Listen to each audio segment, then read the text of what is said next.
Queridos, graça e paz. Abra a sua Bíblia comigo na carta que Paulo escreveu aos Gálatas. Nós estamos hoje entrando no capítulo de número 5. Gálatas, capítulo 5. Eu não sei se você gosta de esportes de velocidade. Eu, particularmente, não gosto. Nunca fui do tipo que perdeu a noite para assistir o treino de Fórmula 1 no Japão. E também nunca fui de parar para assistir uma prova de corrida nas Olimpíadas. Eu, sinceramente, não gosto muito de esportes de velocidade ou de corrida. Mas eu preciso dizer que parei naquele fatídico 1º de maio de 1994 para chorar, lamentar a morte de Ayrton Senna, com todo o Brasil. E recentemente pessoas em várias partes do mundo, mais uma vez, recordaram a morte de Ayrton Senna e prestaram homenagens ao nosso grande piloto. Por que fazem isso? Porque ele é um dos melhores pilotos da história da Fórmula 1. Para alguns ele é o campeão das pole positions, ou da primeira posição conquistada nos treinos. Ele é, para outros, o melhor piloto em pistas molhadas, e alguns especialistas o têm pelo melhor piloto de toda a história da Fórmula 1. Para nós brasileiros ele é mais do que um grande piloto. Para nós brasileiros ele é, ou era, na época que corria, uma espécie de símbolo de esperança. Ele corria em um tempo de escuridão política no nosso país. Ele corria num tempo de poucas alegrias para o brasileiro. Ninguém tinha lá muito orgulho de ser brasileiro no início da década de 90. E quando ele levantava a bandeira do Brasil no pódio internacional, era como se todos os brasileiros estivessem ali com ele. Quando ele balançava a bandeira do Brasil, como se estivesse ali louvando a bandeira do Brasil, ou como se tivesse algum orgulho por nossa nação, ele pregava uma mensagem aos seus patrícios. Lutem por um Brasil melhor, acredite num Brasil melhor. Ele, por assim dizer, incentivava o brasileiro a esperar, a lutar por um Brasil melhor. E é aqui, no incentivo de Ayrton Senna, que eu encontro conexões com o apóstolo da graça. Porque no capítulo 5 de Gálatas, ele vai apresentar a vida cristã como uma corrida. Pela primeira vez, possivelmente, ele usa a metáfora da corrida, mas não é a última. Paulo gostava dessa metáfora. Antes de ser preso em Jerusalém, ele se reuniu com os irmãos de Éfeso e lhes disse: olha, eu vivo para cumprir a minha corrida cristã. E já na última carta que escreveu ao seu filho na fé, Timóteo, ele disse: eu sinto que completei a minha corrida cristã. Para Paulo, a vida cristã é semelhante a uma corrida, a um esporte de velocidade. Mas como é esta corrida? Esta foi a pergunta que Beatriz, minha filha, me fez no culto doméstico, se não me falha a memória, da quinta-feira. E eu lhe disse: filha, é muito semelhante a uma corrida que você assiste na televisão. Ela é cheia de altos e baixos, de curvas abertas e curvas mais fechadas, de buracos e até de acidentes, porque ela é muito parecida com a corrida que nós assistimos na televisão. E aqui, queridos, Paulo aparece com uma bandeira na mão, não com a bandeira do Brasil, dos Estados Unidos ou do Japão, mas com a bandeira do Evangelho. Ele levanta outra vez a mensagem do Evangelho a fim de incentivar os cristãos que se acham nesta corrida, que muitas vezes é difícil. Eu gostaria de ler esse texto com você, ou ler enquanto você o acompanha, a fim de perceber incentivos para a carreira cristã, incentivos para o cristão que se acha correndo a corrida do Evangelho. Gálatas capítulo 5, nós vamos ler do verso 1 ao verso de número 15. E na versão que eu tenho em mãos, o texto nos diz assim: foi para a liberdade que Cristo nos libertou. Portanto, permaneçam firmes e não se deixem submeter novamente a um jugo de escravidão. Ouçam bem o que eu, Paulo, lhes digo.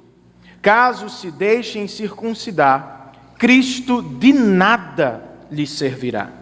De novo declaro a todo homem que se deixa circuncidar, que está obrigado a cumprir toda a lei. Vocês, que procuram ser justificados pela lei, separam-se de Cristo, caíram da graça. Pois é mediante o Espírito que nós aguardamos pela fé a justiça, que é a nossa esperança. Porque em Cristo Jesus, nem circuncisão, nem incircuncisão tem efeito algum, mas sim a fé que atua pelo amor. Vocês corriam bem. Quem os impediu de continuar obedecendo à verdade do Evangelho? Tal persuasão não provém daquele que os chama. Um pouco de fermento leveda toda a massa. Estou convencido no Senhor de que vocês não pensarão de nenhum outro modo.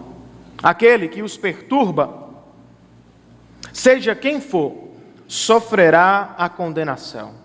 Irmãos, se ainda estou pregando a circuncisão, por que continuo sendo perseguido? Nesse caso, o escândalo da cruz foi removido. Quanto a esses que os perturbam, quem dera que se castrassem. Irmãos, vocês foram chamados para a liberdade, mas não usem a liberdade cristã para dar ocasião à vontade da carne. Ao contrário, sirvam uns aos outros mediante o amor. Toda lei se resume num só mandamento: ame o seu próximo como a si mesmo. Mas, se vocês se mordem e se devoram uns aos outros, cuidado para não se destruírem mutuamente. Senhor, nós estamos diante da Tua palavra, que é a Tua voz, o Teu conselho eterno para o nosso coração. Nós precisamos ouvi-la mais do que a qualquer outra informação do noticiário, pois ela é a nossa vida. Ela é, Senhor, a mensagem que gera conserto, reconciliação, perdão e esperança no nosso coração. Possivelmente estão diante de mim pessoas cansadas, abatidas, tristes, na corrida do Evangelho. Usa esta palavra, Deus, para incentivá-los, para levantá-los, animá-los, abençoá-los, outra vez, com a grande notícia do Evangelho. Dá que ao término deste culto, nós não sejamos mais os mesmos. Que pelo poder da Tua palavra, presença do Teu Espírito, saiamos daqui cheios de júbilo e alegria para a glória do Teu nome. É assim que nós oramos, em nome e por amor de Jesus Cristo. Amém e amém. Nós já sabemos, depois de alguns meses de estudo da carta aos Gálatas, que esta epístola é dividida em 3 grandes seções. A primeira delas é biográfica e cobre os capítulos 1 e 2. A segunda é teológica ou doutrinária e cobre os capítulos 3 e 4. E a terceira é prática, ética, é de aplicação e cobre os capítulos 5 e 6. Já cobrimos as 2 grandes seções e hoje nós começamos a última grande seção da carta aos Gálatas, que vai tratar da aplicação do Evangelho. Vai responder a importante pergunta: como o cristão vive à luz do Evangelho que recebeu de Jesus Cristo? Paulo terminou a sessão doutrinária, como estudamos na semana passada, com uma belíssima ilustração do Evangelho. E hoje ele liga as 2 sessões com o verso de número 1 do capítulo 5. O verso de número 1 do capítulo 5 é tanto uma conclusão como uma conexão. E ele tem uma afirmação muito importante que define o restante do texto e até mesmo o que ficou para trás, e uma ordem, uma exortação aos cristãos. Paulo começa o capítulo 5 dizendo: foi para a liberdade que Cristo nos libertou. Esta é uma afirmação do Evangelho. É, por assim dizer, uma das mensagens centrais da carta aos Gálatas. Ele vem tratando salvação por libertação desde o início. O cristão é alguém liberto, liberto da lei, ou mais precisamente da condenação da lei, da consciência do pecado, da culpa do pecado. O cristão é alguém liberto da condenação do pecado, mas é alguém liberto para a presença de Deus. Ele foi transferido de um reino de escravidão para outro de liberdade. Se ele não está mais preso, ele deve desfrutar da grande dádiva do Evangelho, que é a presença de Deus, o livre acesso a Deus por obra e vida de Jesus Cristo. Mas logo depois desta grande afirmação que define o livro de Gálatas, ele oferece uma ordem. Diante disso, irmãos, permaneçam firmes e não se deixem submeter novamente a um jugo de escravidão. Vocês foram libertos por Cristo. Agora permaneçam firmes em Cristo, nos benefícios de Cristo, no Evangelho e em todos os seus benefícios. Não arredem o pé do Evangelho. Desfrutem disso, conheçam isso, vivam por isso. Então nós temos uma grande afirmação e uma grande ordem.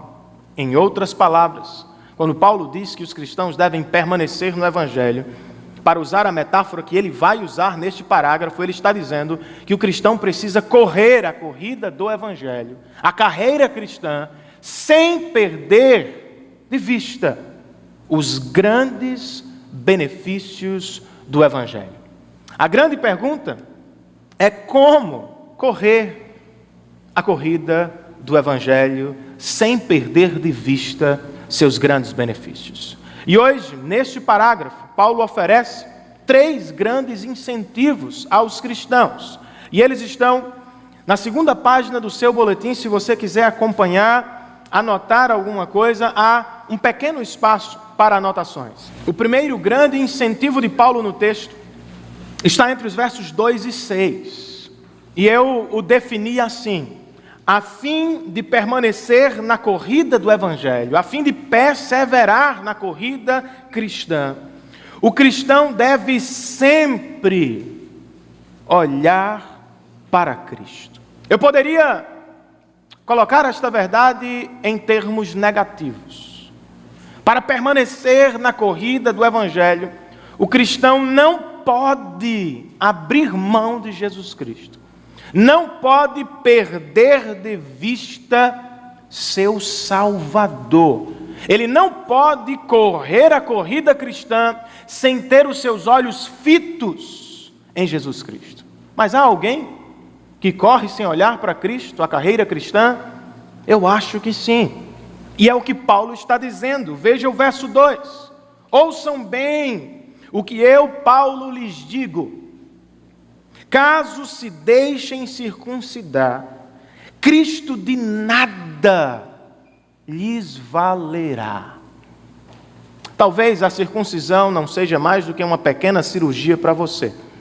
E talvez você se pergunte ao ler uma carta como esta, por que fazer tanto barulho com algo tão pequeno?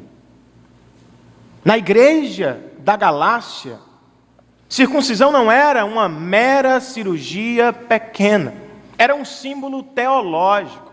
Era uma espécie de marca da salvação. Os falsos pregadores invadiram a igreja da Galácia com uma mensagem: se vocês não tiverem a circuncisão, vocês não podem estar seguros da salvação. E esta mensagem refletia o coração do judaísmo cristão: salvação por esforço próprio. E viver a circuncisão para conquistar a salvação, para Paulo, era não valorizar a Cristo. Os judaizantes são apresentados por Paulo nos versos 3 e 4. Ele os define como pessoas que se deixam circuncidar-se. Ele os define como pessoas que estão obrigadas a cumprir toda a lei. E ele os define como pessoas que procuram salvação por obediência à religião. Eles não aceitam a graça do Evangelho.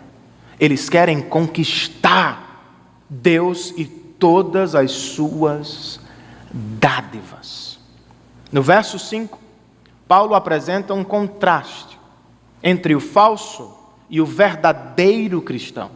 Se o falso cristão é aquele que vive tentando conquistar a salvação, conquistar as bênçãos de Deus, que não olha constantemente para Cristo, o verdadeiro, diz Paulo, é aquele que mediante o Espírito, obra sobrenatural, aguarda pela fé a justiça que é nossa esperança. A grande marca do verdadeiro cristão, segundo Paulo aqui, é ter os seus olhos fitos em Cristo no início, no meio e no fim da corrida. Para Paulo, o verdadeiro cristão não é aquele que começa pela graça apenas, mas é aquele que permanece pela graça em Cristo Jesus, olhando para Ele, esperando o seu retorno e a salvação definitiva, e não trabalhando por ela. Mas há outra marca do verdadeiro cristão, pois Paulo diz, no verso 6, porque em Cristo nem circuncisão nem incircuncisão tem valor ou efeito algum, mas sim a fé que atua pelo amor. Não é uma marca externa que gera segurança no meu coração sobre a salvação. É uma fé, olhos fitos em Cristo, que desemboca em amor. Amor por Deus, amor pela igreja, amor pela coisa, pelo reino de Deus e amor pelo próximo. A pergunta é: como é que você anda correndo a corrida do Evangelho? Você ainda permanece na graça?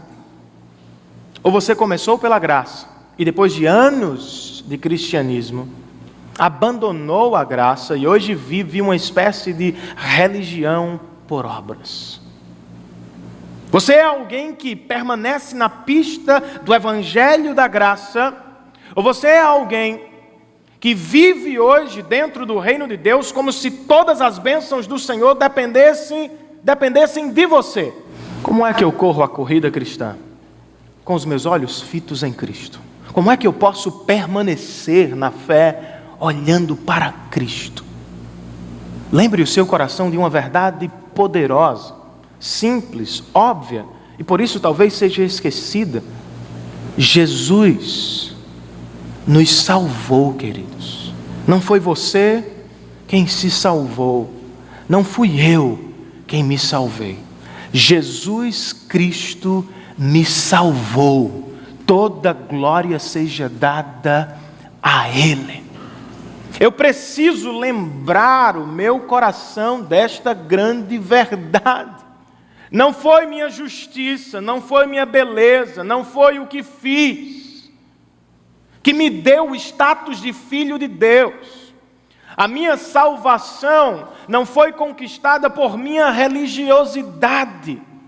Eu também não vou perder a minha salvação porque deixei de fazer algo ou porque cometi algo errado. O Evangelho de Jesus Cristo me garante que a minha salvação veio dele, foi conquistada por ele e ainda hoje depende dele. Eu preciso me recordar disso. Não são os altos e baixos da minha carreira que vão garantir ou retirar a minha salvação. Não são os meus erros de percurso, que vão me arrancar da presença de Deus, e não são as minhas vitórias pessoais que vão me garantir a presença de Deus. Eu fui salvo pela graça, pela obra de Jesus Cristo na cruz do Calvário.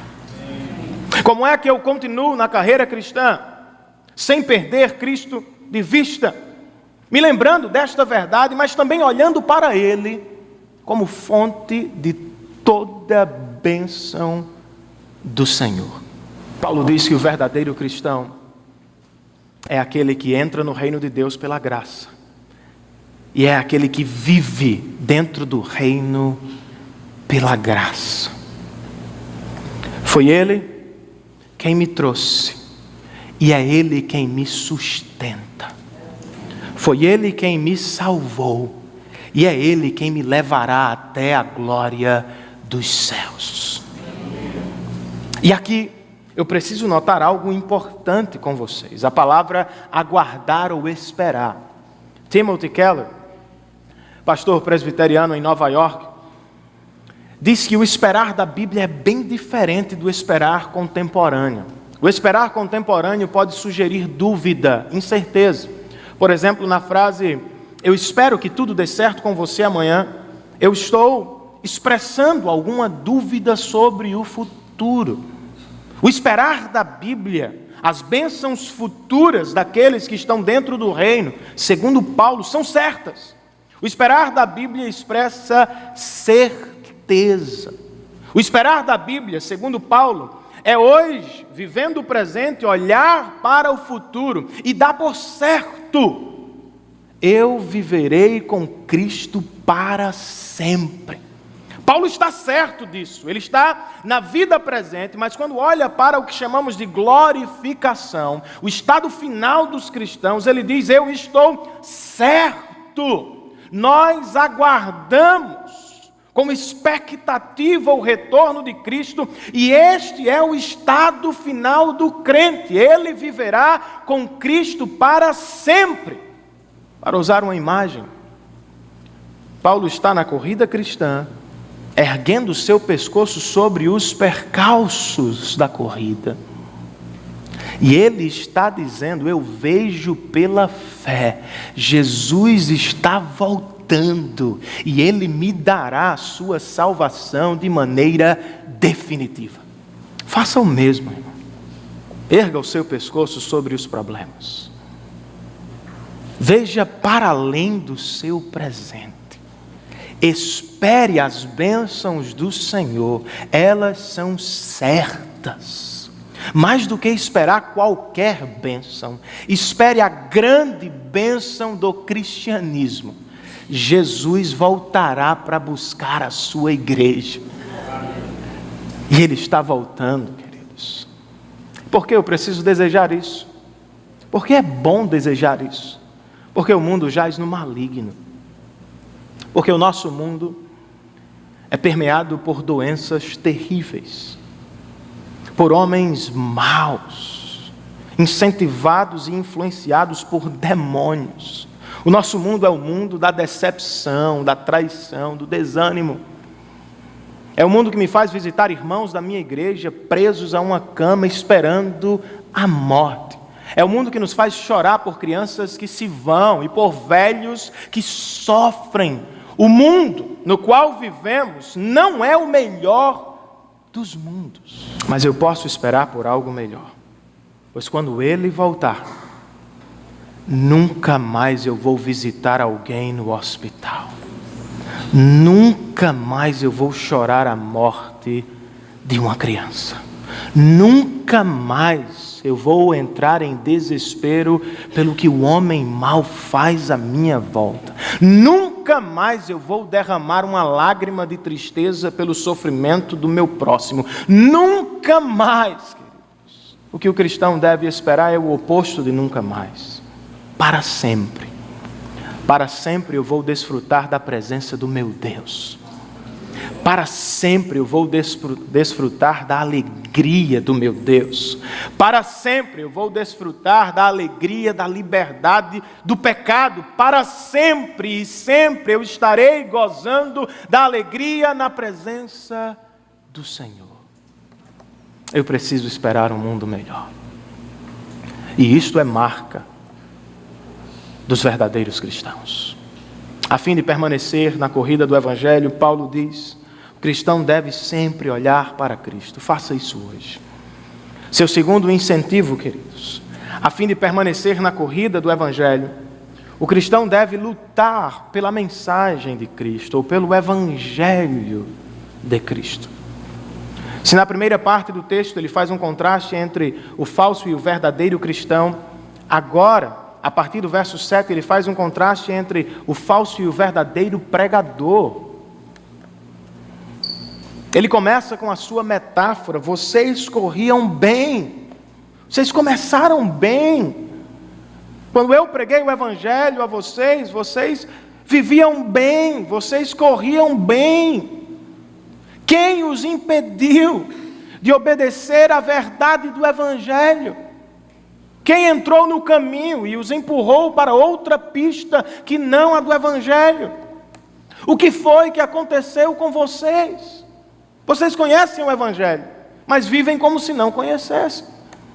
Vocês conhecem a obra de Cristo na cruz, mas querem conquistar a salvação e as bênçãos por obras próprias. Quem os enganou? E aqui, gente, como diz John Stott, a origem do falso evangelho, o propósito do falso evangelho e ao fim do falso evangelho.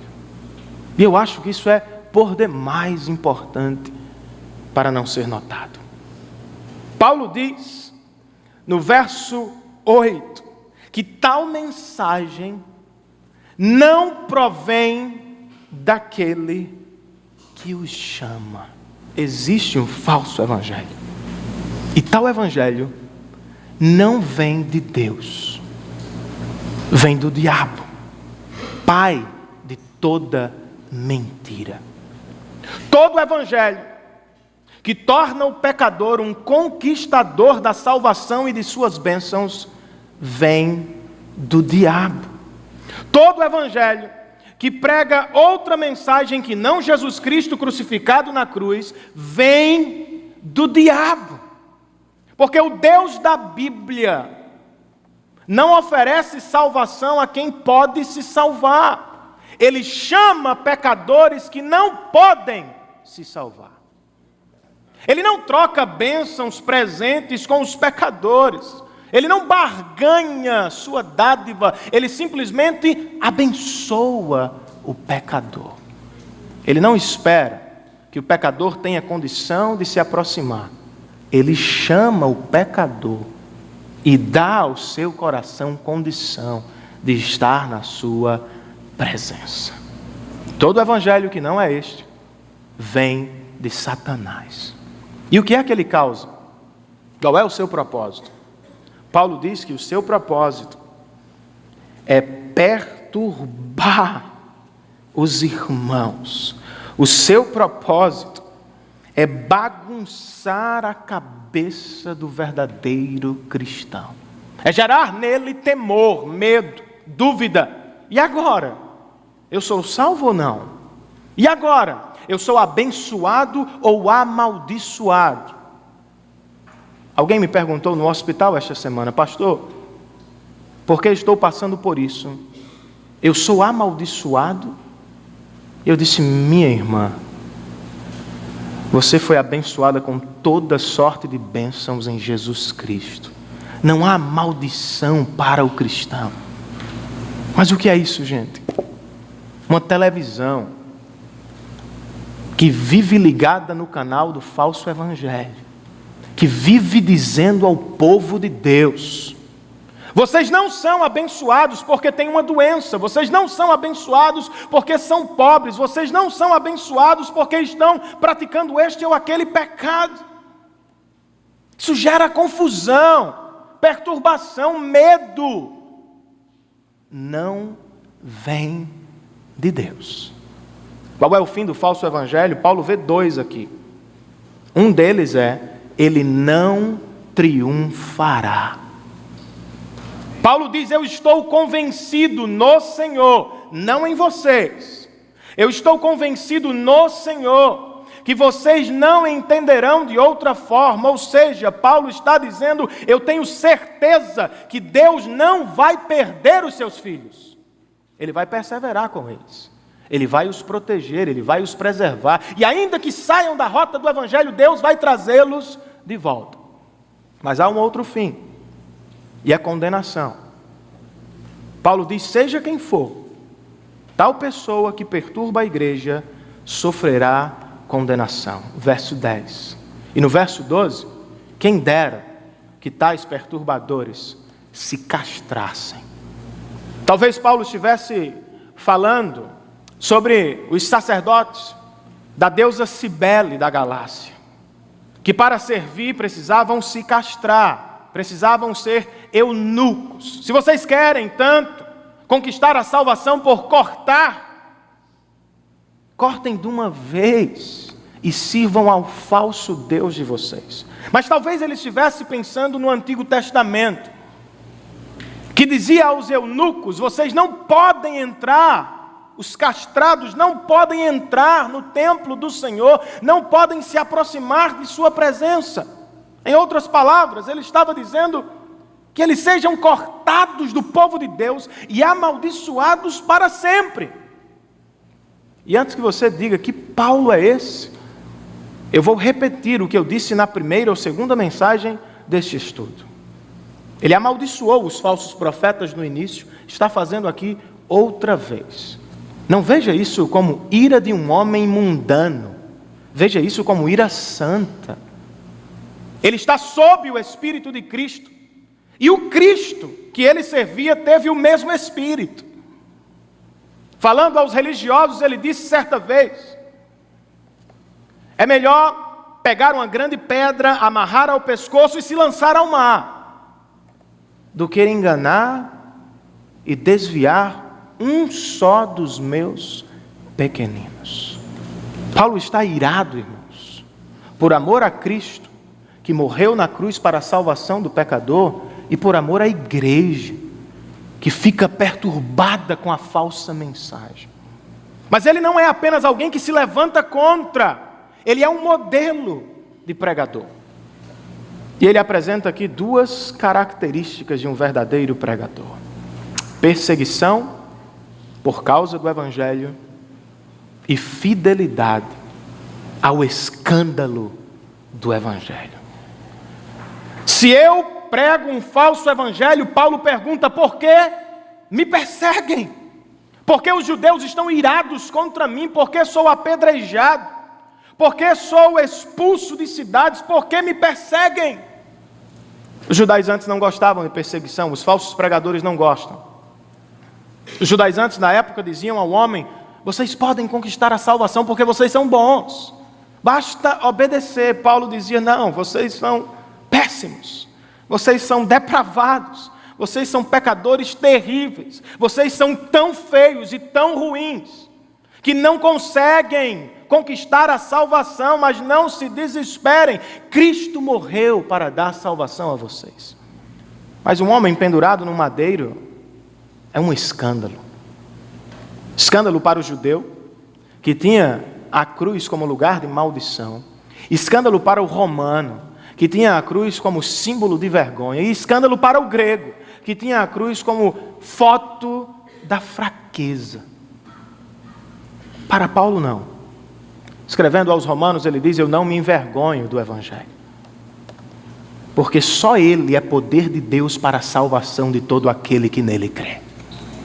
Enfrentarei a perseguição, mas exaltarei a cruz de Cristo, porque eu sei, Cristo foi amaldiçoado para me livrar da maldição eterna.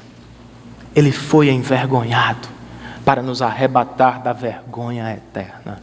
Ele morreu como um homem fraco, mas nos salvou como um Deus forte, para nos levar à glória do Pai. Como é que você corre a corrida do Evangelho? Em que pista você está hoje? Você começou pelo Evangelho da graça, mas hoje se acha enfeitiçado por um falso Evangelho? Em que pista você está? Nosso problema não é mais a circuncisão. Nosso problema não é mais a indulgência da reforma protestante. Mas isso não significa dizer que não temos problemas. Um dos grandes problemas da igreja atual pode se resumir a uma palavra, entre aspas, benção, que no nosso contexto significa dádivas temporais, dinheiro, poder, saúde. Milhares de pessoas correm a templos religiosos em busca disso, gente. Poder, dinheiro, fama, saúde. E elas vão a estes lugares porque há falsos pregadores dizendo: eis o Evangelho. A boa notícia de Deus para o homem é: você vai ficar rico. Você não vai mais ter doença. Você não vai mais ter problemas financeiros. Você não vai sofrer. E aí eu me reporto a Jesus no Sermão da Montanha. Quem corre atrás dessas coisas, fazendo delas seu Deus, são pessoas pagãs, que não conhecem o Pai Celestial. Qualquer pessoa deseja isso. Qualquer pessoa quer riqueza, saúde e poder. Qualquer pessoa vive por isso. A minha pergunta é: será isto mesmo o Evangelho de Jesus Cristo? Esta é a boa notícia de Deus para o homem? Então me explique. A morte de Paulo, decapitado. Onde está essa notícia para ele? Me explique a morte de Pedro, crucificado de cabeça para baixo. Onde está a sua riqueza? Explique-me a morte do meu Salvador, Deus encarnado, pendurado num objeto de escárnio. Me explique a morte dos meus irmãos hoje, na Síria, no Sudão, na Coreia do Norte. Este evangelho não serve para eles? Essa mensagem da prosperidade, da saúde e do poder não chegou aos nossos irmãos do outro lado? Será, irmãos, que é isto mesmo que Jesus nos trouxe como boa notícia? Eu não encontro isso na minha Bíblia. Eu não encontro estas bênçãos como absolutas para o cristão. Eu encontro promessas muito melhores. Muito melhores. Quer eu tenha uma grande casa na minha cidade, quer eu jamais tenha casa, o Evangelho me diz, hoje mesmo, Renan, você é a minha casa.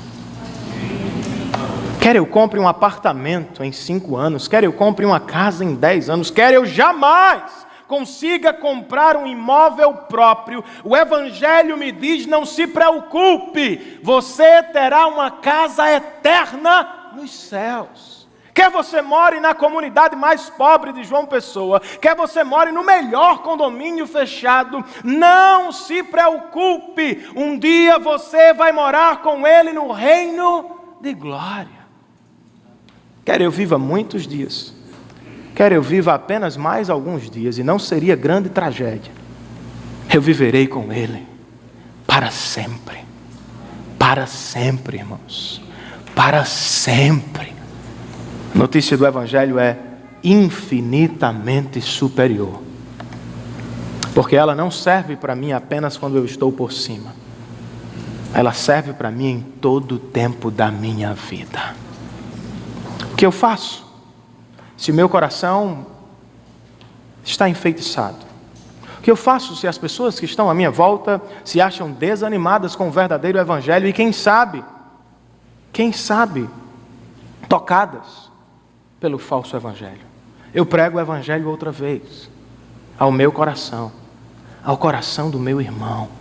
Eu exalto a cruz de Cristo outra vez. Eu digo ao meu coração e ao coração do meu irmão: somos pecadores, estamos condenados a jamais encontrarmos verdadeira felicidade ou salvação. Mas eu não paro na minha incapacidade ou na incapacidade do seu coração. Eu aponto para a capacidade de Deus.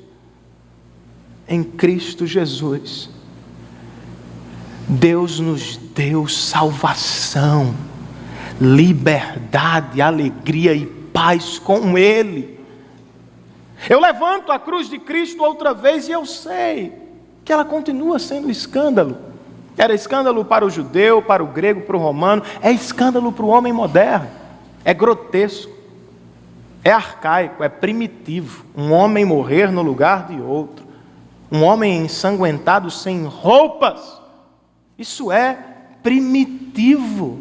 Pode ser para algumas mentes. Mas para a mente de Paulo alcançada pelo Evangelho, ele disse aos gregos: olhem bem, a mensagem da cruz é fraqueza para o judeu e loucura para o grego. Mas para o cristão é sabedoria de Deus. O Deus Santo construiu um meio de se conectar com o pecador, entregando o seu Filho como sacrifício perfeito na cruz. Louvado seja o nome do nosso Deus, querido. Aos que gostam de pregar o Evangelho, aos que estão no seminário, aos jovens que, como eu, amam o Evangelho, nós precisamos tomar uma decisão: popularidade ou fidelidade. Quer ser popular? Pregue o falso Evangelho. Pregue o Evangelho da autoajuda. Pregue o Evangelho da prosperidade. É o que o povo quer ouvir. Rapidamente vocês terão grandes públicos e grandes auditórios, mas esperem condenação. Deus vai julgá-los. E Deus vai cortá-los de sua presença para sempre. Talvez você pense que isso é demais, mas eu estive com um falso pregador há algum tempo atrás. E depois de uma mensagem que eu preguei, ele se aproximou e disse: Renan, você prega bem, mas falta ali uma coisa. E eu fiquei super feliz. Uma coisa, eu pensei que faltavam milhares de coisas. O senhor, aparentemente experiente na fé. Sabe o que ele me disse, irmãos? Você prega bem, mas não sabe pedir dinheiro. Eu disse: como é a história, meu irmão? Eu não escutei bem. O que foi que você me disse? Não, é verdade, Renan. Você fala direitinho, mas você não sabe pedir dinheiro. Você não viu o que eu fiz? Eu passei 20 minutos pregando um texto e 40 tirando oferta.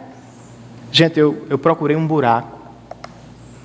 Na época eu servia como pastor auxiliar. Eu procurei o meu pastor e disse: meu irmão, da próxima vez que esse cara estiver por aqui, me diga, por favor, eu quero pegar um avião e correr para longe dele. Eu tenho nojo, eu tenho ódio santo de quem engana o povo de Deus pregando um falso evangelho. O evangelho não se limita a dinheiro, a poder, a riqueza, a saúde. Ele é muito mais do que isso. Mas se você escolher o caminho da fidelidade, espere bênção do Senhor. Deus vai abençoar o seu ministério. Deus vai abençoar a sua pregação no presente e eternamente para a glória do seu nome. E por fim, queridos, Paulo nos oferece um terceiro incentivo a fim de permanecer na corrida do Evangelho. O cristão deve amar o seu irmão em Cristo Jesus. Ele começa com a liberdade, ele oferece incentivos à carreira da liberdade, e ele agora volta à liberdade, como num sanduíche. Ele volta ao assunto inicial. Por duas razões. Uma delas, algumas pessoas estão entendendo a liberdade de maneira errada. E a outra é que ele quer fortalecer os que estão na corrida do Evangelho. Algumas pessoas estão entendendo a liberdade como libertinagem. E Paulo explica a natureza da liberdade a partir da negação da mesma. Ele diz no verso 13: irmãos, vocês foram chamados à liberdade. Ainda há pouco ele disse: esta mensagem falsa não vem daqueles ou daquele que os chama. Aqui ele diz: Deus chamou vocês para a liberdade, para a presença dEle, para a comunhão com Ele, para a casa dEle. Ele chamou vocês por graça. Mas entendam esta liberdade. ela não é liberdade para satisfazer a carne. E ele não está falando carne sobre ossos. Ele está falando do coração pecaminoso. Você não foi liberto para pecar. Você foi liberto da condenação do pecado. Mas você não foi liberto para continuar pecando. Alguns da Galácia entenderam errado. Já que é Ele que faz tudo, viverei como quero. E Paulo diz, não. O alcançado pela graça de Deus permanece na graça de Deus. Ele não usa a graça de Deus para continuar pecando. Ele usa a graça de Deus para continuar entrando na presença do Senhor. A graça, ou melhor, a liberdade do Evangelho, não é a liberdade para explorar o meu irmão. O verso 15, Paulo diz que eles vivem se mordendo, se devorando uns aos outros, e ele diz, cuidado para não se destruírem mutuamente. Não sei exatamente o que acontecia lá, possivelmente por causa da circuncisão. Alguns cristãos se sentiam mais espirituais do que outros. Eu tenho a marca da circuncisão, você não. Não temos a circuncisão, mas temos outras marcas. Eu tenho este dom, você não. Eu sou melhor, você não. Paulo diz, a liberdade cristã não promove a exploração do meu próximo, promove o amor. Sirvam-se uns aos outros mediante o amor. Sabe o que é isso? Não faça do irmão seu escravo. Seja escravo do seu irmão. Não trate-o como uma coisa para conquistar seus propósitos egoístas. Trate-o como uma pessoa amada por Deus. Porque, segundo ele, toda lei se resume neste mandamento: ame o seu próximo como a si mesmo. Não é ame o outro como você se ama. É pare de se amar como o centro de todas as coisas e ame o outro como se ele fosse mais importante do que você. E por fim, a liberdade cristã não é a liberdade para ignorar a lei de Deus. Algumas pessoas podem entender errado. Já que somos livres, libertos da lei, agora não precisamos obedecê-la. Não é isso. Num sentido, somos livres ou libertos da lei, porque nós não a tratamos como meio de salvação. Não vamos acreditar numa mensagem que nos fala que podemos conquistar a salvação ou as bênçãos de Deus por nossa prática religiosa. Ao mesmo tempo, não ignoramos a lei de Deus, porque se nós o amamos, vamos amar também a sua vontade. Ela é perfeita, reflete o seu caráter. Eu não vou obedecer à lei para conquistar a salvação ou qualquer que seja a bênção de Deus. Eu vou servir, obedecer à lei por gratidão ao Deus que me amou. Posso ouvir um amém, gente? Amém. Como é que você corre o Evangelho ou na corrida do Evangelho? Você ainda está na pista do amor do Evangelho ou você já se desviou? Voltou à pista do egoísmo, do individualismo que graça por todos os ambientes da nossa sociedade. Sobre isto aqui eu vejo algumas aplicações interessantes nestes últimos versos. Por amor a Deus, busque a santidade na presença do Senhor.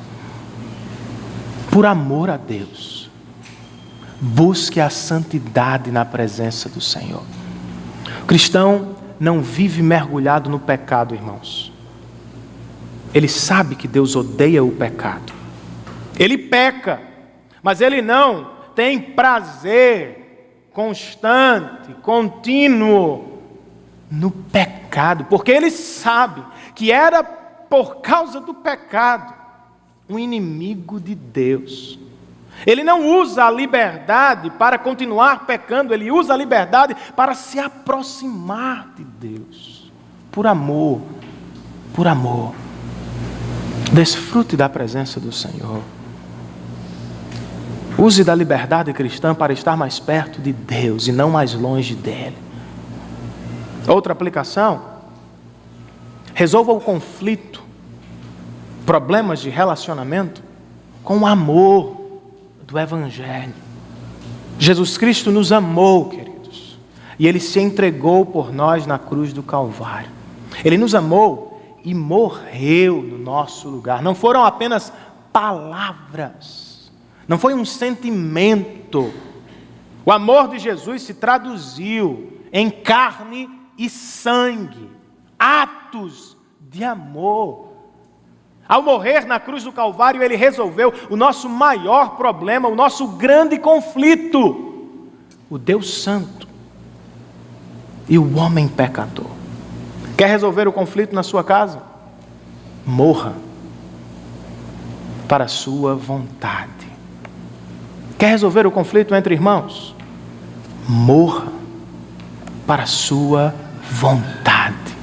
Quer ter um casamento melhor?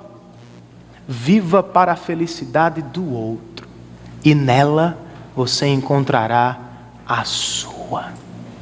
Quando Paulo e Jesus dizem: ame o seu próximo como a si mesmo, eles não estão dizendo: amem vocês primeiro a vocês mesmos e depois amem o próximo. Não é isso que eles estão dizendo. Eles estão dizendo: parem de amar o coração de vocês. Parem de fazer dele o centro das atenções. Parem de olhar para si mesmos como se vocês fossem os primeiros. Olhem para o próximo. Façam deles primeiros. E vocês serão felizes. Obedeça à lei de Deus, que não se resume aos 10 mandamentos ou aos primeiros livros da Bíblia. Toda a Escritura é chamada lei de Deus. Obedeça a palavra do Senhor, não por medo, mas por gratidão, por amor a Deus. Amém, amados? Eu comecei com Ayrton Senna, vou terminar com ele. Com parte de sua vida que talvez seja desconhecida. Não sei se você sabia, mas ele foi um cristão.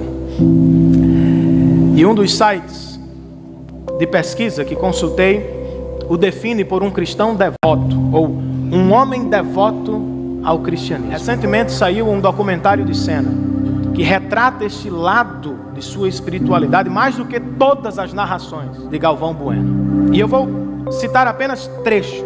Depois de determinada vitória, nitidamente emocionado, alguém o entrevistando perguntou: Senna, como é que você se sente depois dessa vitória? Ele disse: eu me sinto muito bem, mas nada se compara a sentir a presença de Deus comigo neste carro.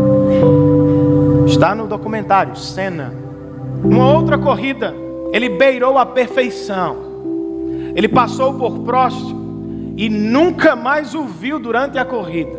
E ele já estava muito além do segundo colocado, do terceiro, e sua equipe lhe informava: Senna, pise no freio, você já ganhou. Ele desligou o rádio e seguiu correndo. Bateu na última volta e não conquistou o prêmio. E quando alguém o entrevistando perguntou: Senna, o que foi aquilo? E ele disse: eu estava em busca daquele que é perfeito. Eu estava num momento à parte com Deus, e eu estava buscando aquele que mora na perfeição.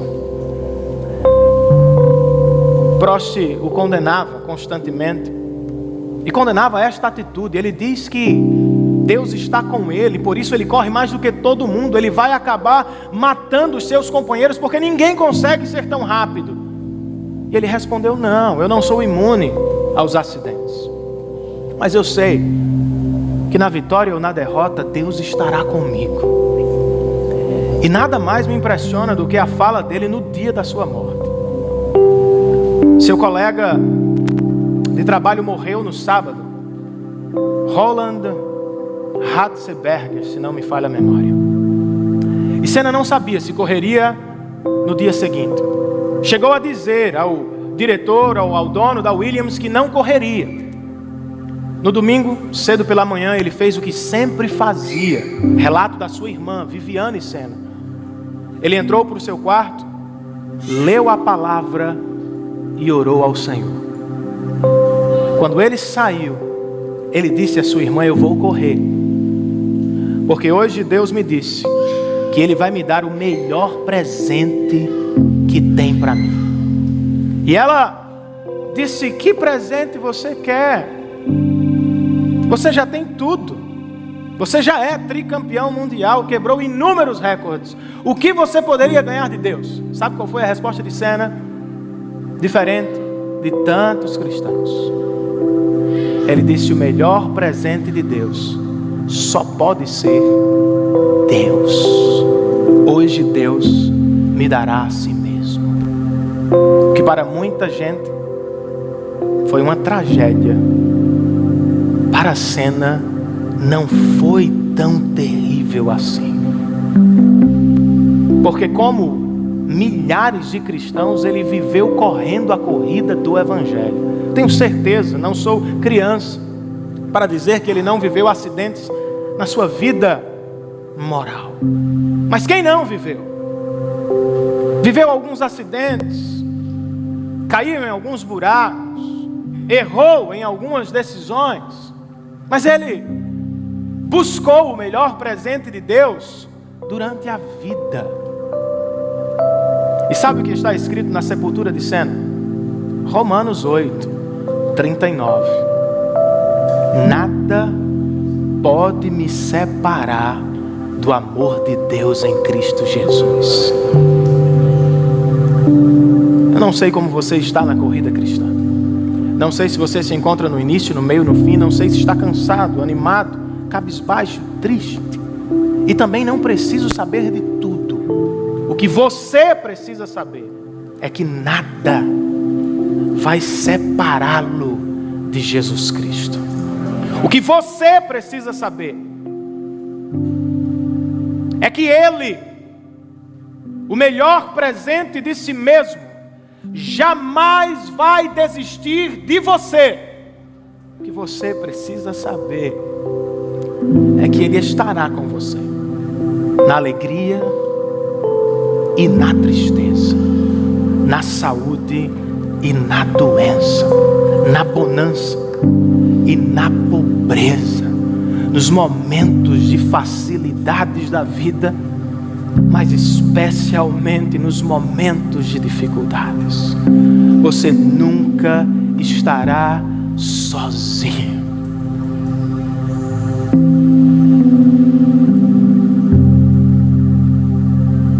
Vamos ficar de pé.